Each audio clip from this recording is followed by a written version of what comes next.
9/11 memorial service. At this time, can we please all rise for the playing of the national anthem?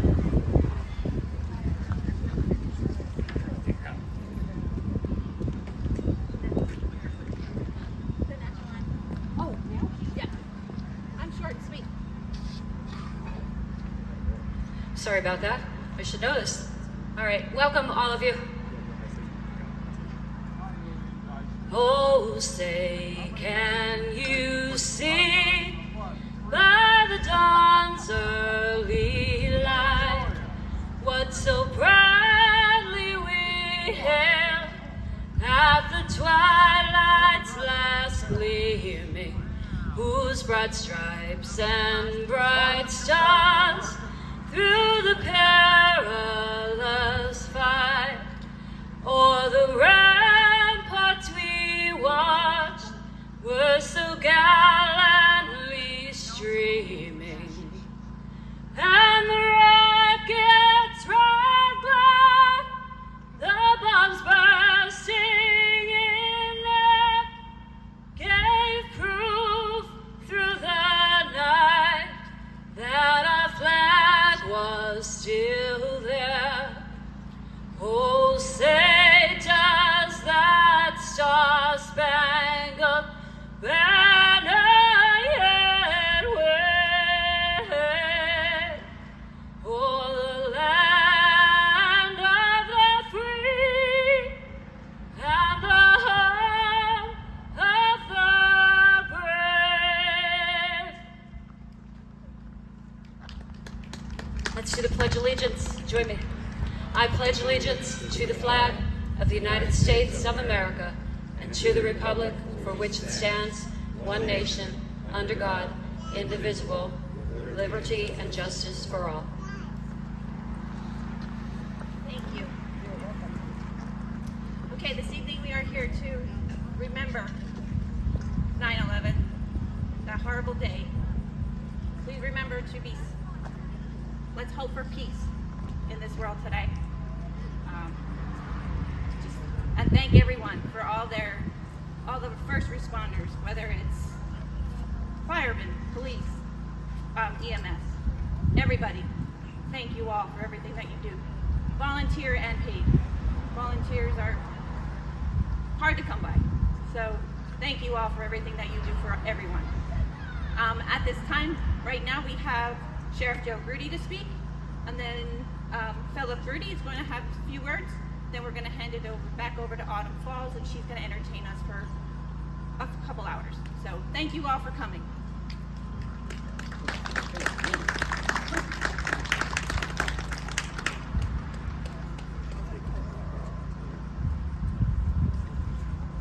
Did you say Philip Groody?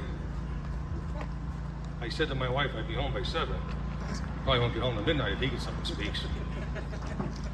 First and foremost, I want to thank each and every one of you for coming out tonight. September 11th, 2001 is a day none of us ever need to forget.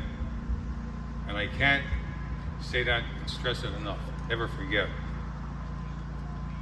I said to Joey on the way to school this morning when I was taking him, the sun was out shining, we're going up the Fountain Springs Hill, and I remember, and you'll see later in my speech, it was a beautiful September morning, September 11, 2001, just like today, and it ended up one of the worst days in the history of the United States.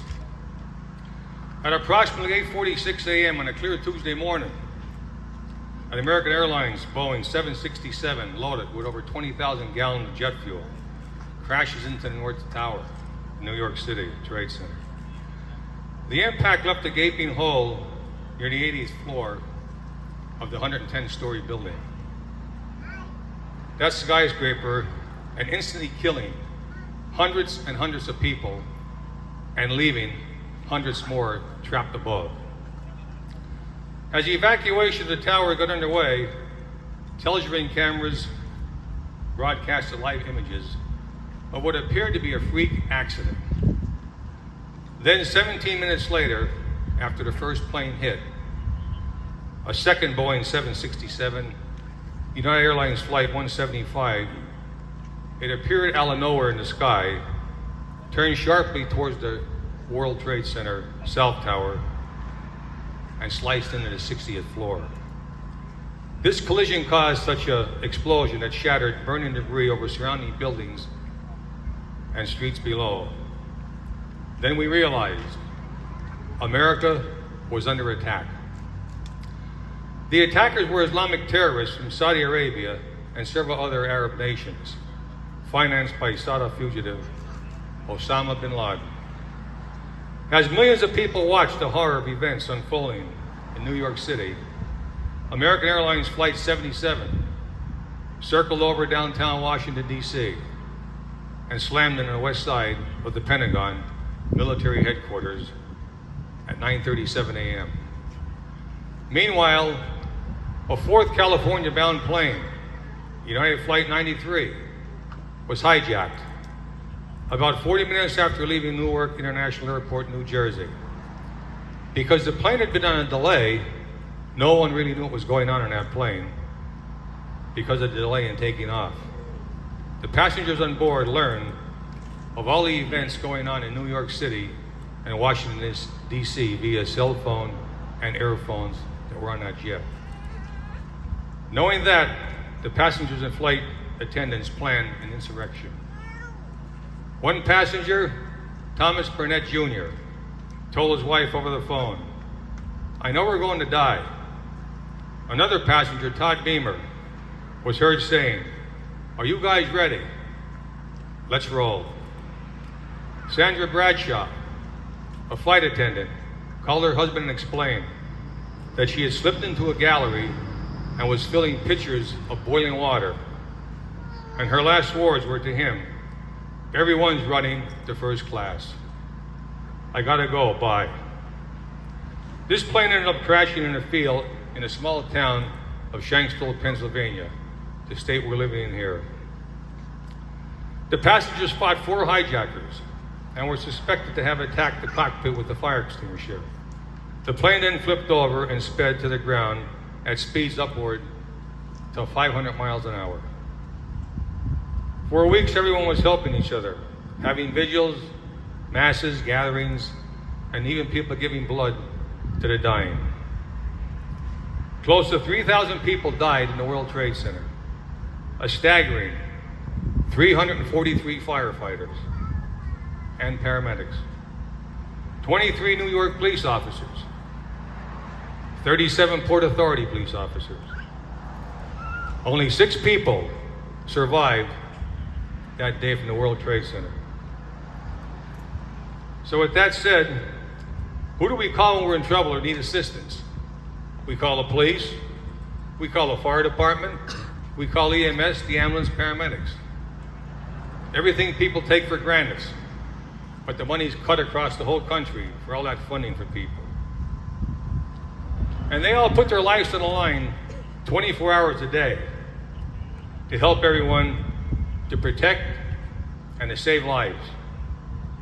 And let's not forget our great military, who protect us all the time here and abroad, and the thousands of military lives that were lost during Operation Enduring Freedom, which was led by a U.S.-led international effort to oust the Taliban regime in Afghanistan and destroy Osama bin Laden's network, which began October 7th, 2001, and ended with his death on May 2nd, 2011. That's the reason, after 2001, I decided to put this speech together that I go around and I give every year. And I've been doing this speech every year in this county, outside this county. I even did this in Aurora, Colorado, when I was in the Sheriff's Academy back in 2013. It's a quick prayer and speech that lasts about 7 minutes. So please all listen carefully. I'm sure it'll leave an impact on all of you. It starts off with the prayer to St. Michael. And I want to thank all of our police officers that are out here, my deputies that are here today, and our district attorney, who's the chief law enforcement officer of the county, Michael Peg, stand over here to my right. The policeman's prayer to St. Michael. St. Michael, heaven glorious commissioner of police, who once so neatly and successfully cleared God's premises of all its undesirables. Look with kindly and professional eye on your earthly force. Give us cool heads, stout hearts, hard punches, an uncanny flair for investigations, and wise judgment. Make us the terror of burglars, the friend of children and law-abiding citizens, kind to strangers, polite to bores, strict with lawbreakers, and impervious to temptation. You know, St. Michael, from your own experiences with the devil, that the policeman's lot on earth is not always a happy one. But the sense of God that so pleased your hard knocks that surprised the devil and your angelic self-control. Give us inspiration. And when we lay down our nightsticks, enroll us in your heavenly force, where we will be as proud to guard the throne of God as we are to guard the city of men.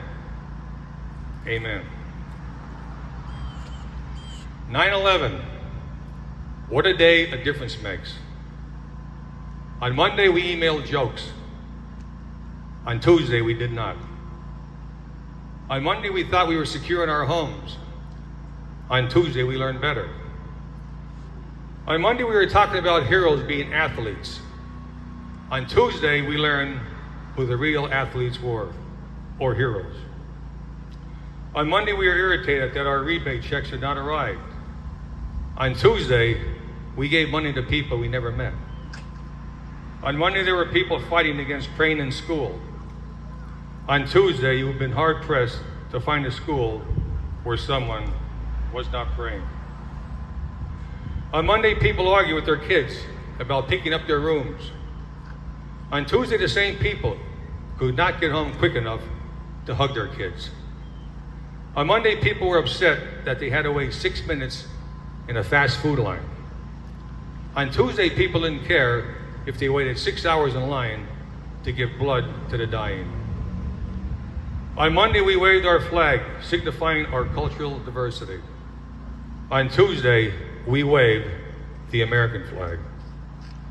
On Monday, there were people trying to separate each other from race, sex, color, and creed.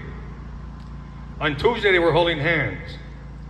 On Monday, we were men and women, black and white, old or young, rich or poor, gay or straight, Christian or non-Christian. On Tuesday, we are all Americans. On Mondays, politicians argued about budget surpluses.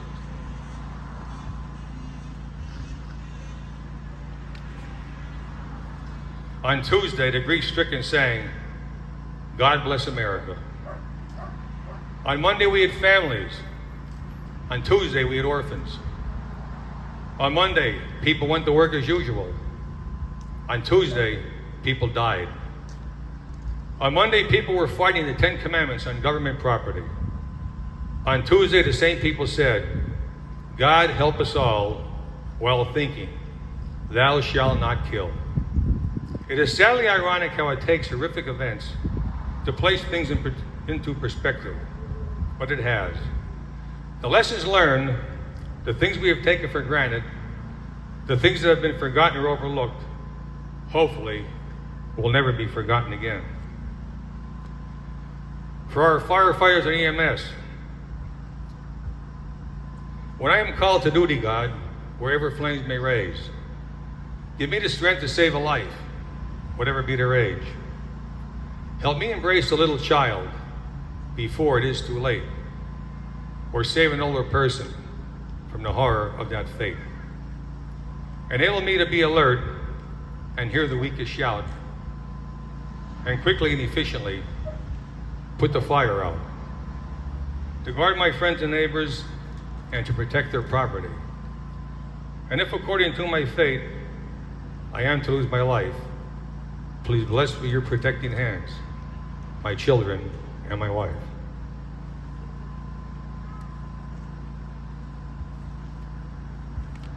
And to end things and sum it up, as I said in the beginning, never forget.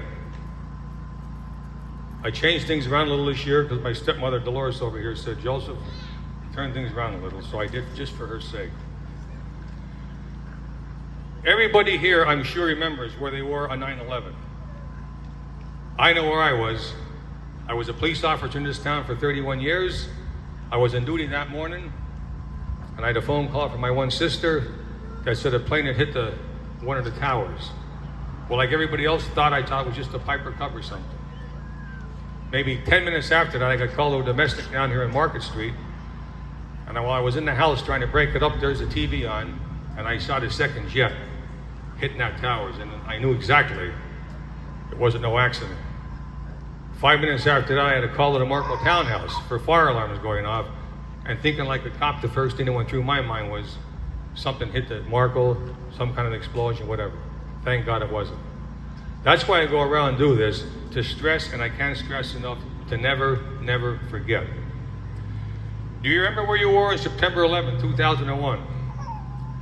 Do you remember the disbelief and horror you felt as you watched that plane fly into the World Trade Center and then the second one?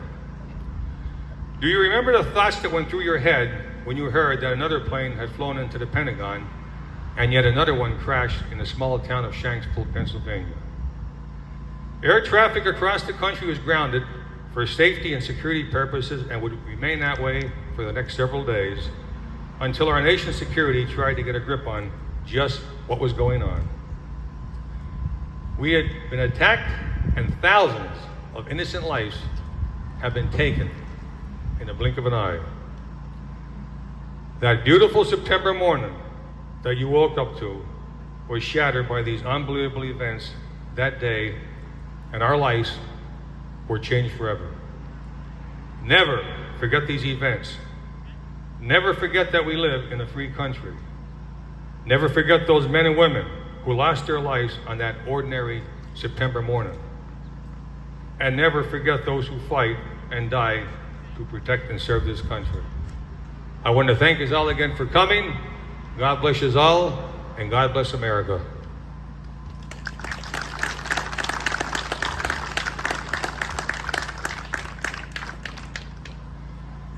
Okay, get your sleeping bags ready. Here comes our illustrious chief. I give to you Chief Philip Groody. Thank you, Joseph. For most of you folks who don't know, every year St. Joseph's Church would do a blue mass in town, with the exception of this year. We didn't know about it.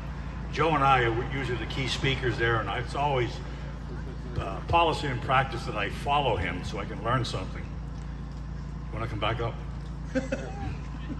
Michael takes it, how long is he going to talk? I said, listen, he only has one jar of water with him.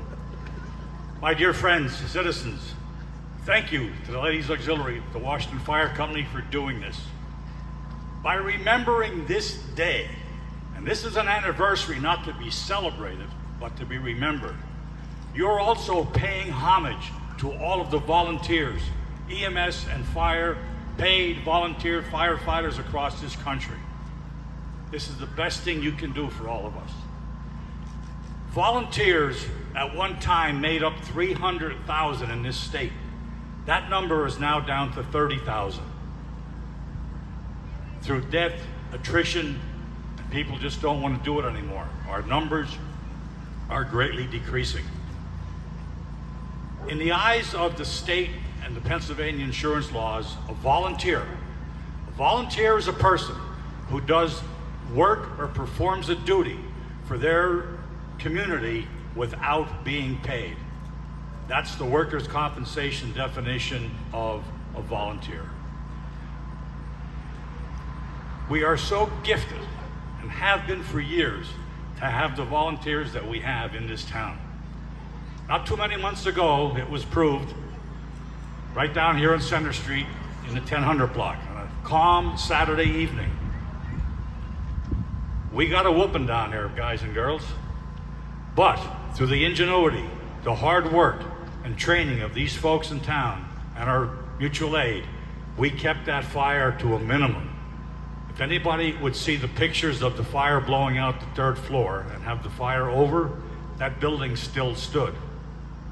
It was because of some hard work and diligence on everybody's part. You know, Cousin Joe, I'm not gonna repeat what he did, but he does an excellent program on how this day unfolded 22 years ago. Moving forward, we hope in our lifetime or ever we never see it again. Again, I want to say thank you for remembering all of us. Have a good night.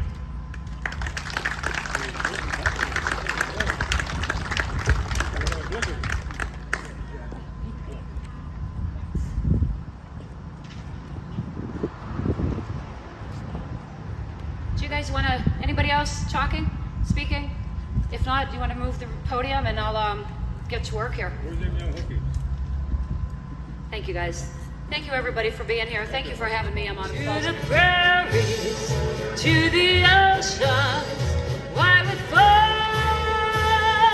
God bless America, my home, sweet home.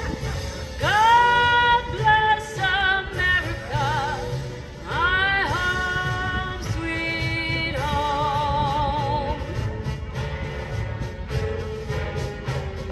I hear you singing.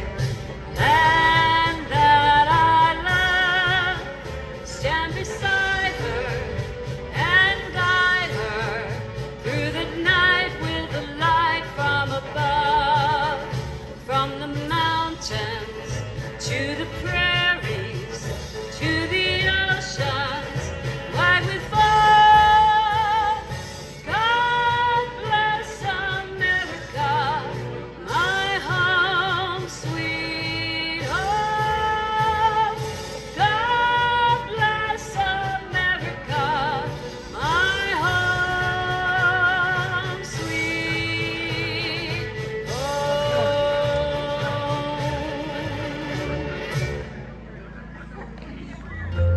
If tomorrow all the things were gone, I've worked for all my life, and I had to start again with just my children and my wife. I thank my lucky stars to be living here today, 'cause the flag still stands for freedom, and they can't take that away. And I'm proud to be an American, where at least I know I'm free. And I won't forget the ones who died, who gave that right to me. And I'd gladly stand up next to you and defend her still today. 'Cause there ain't no doubt I love this land. God bless the USA.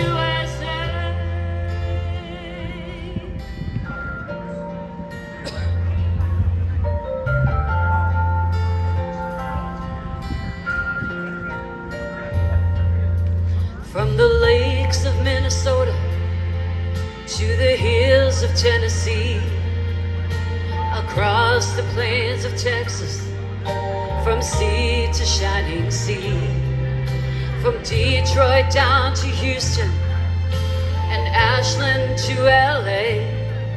Well, there's pride in every American heart, and it's time we stand and say that I'm proud to be an American, where at least I know I'm free. And I won't forget the ones who died, who gave that right to me. And I'd gladly stand